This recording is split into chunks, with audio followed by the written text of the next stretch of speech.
Now that your quilt has been quilted, tacked, or tied, it's time to cut off the temporary binding.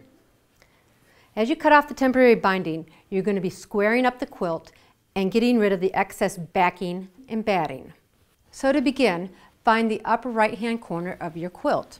Next, you're going to use your rotary cutter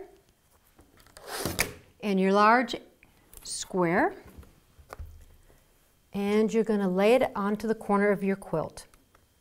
Once everything is squared up, take your rotary cutter and you're going to cut right along here to cut off the temporary binding.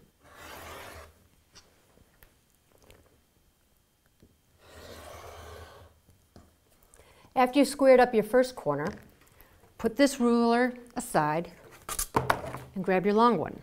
Take your ruler, and I like to overlap 4 to 5 inches on the cut that I already done.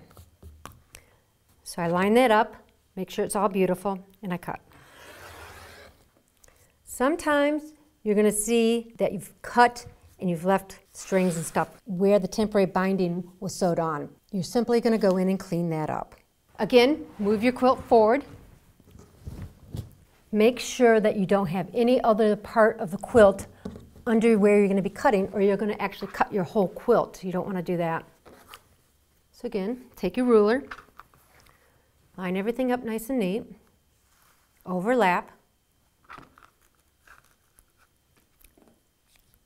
and cut.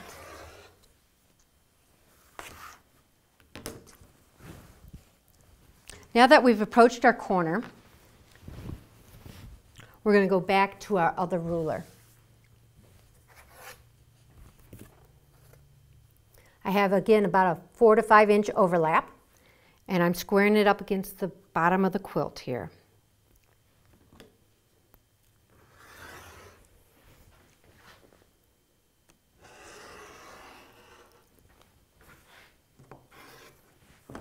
This is just trash and you can throw it away. Take this ruler out of the way and turn your quilt.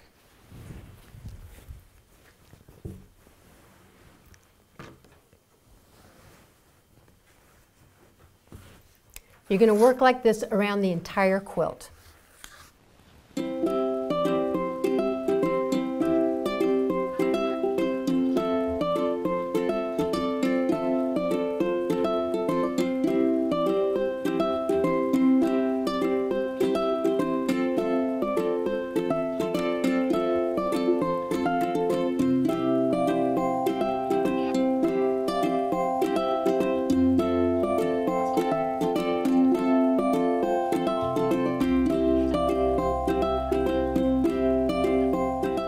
Now you have a nice even edge to sew your binding onto.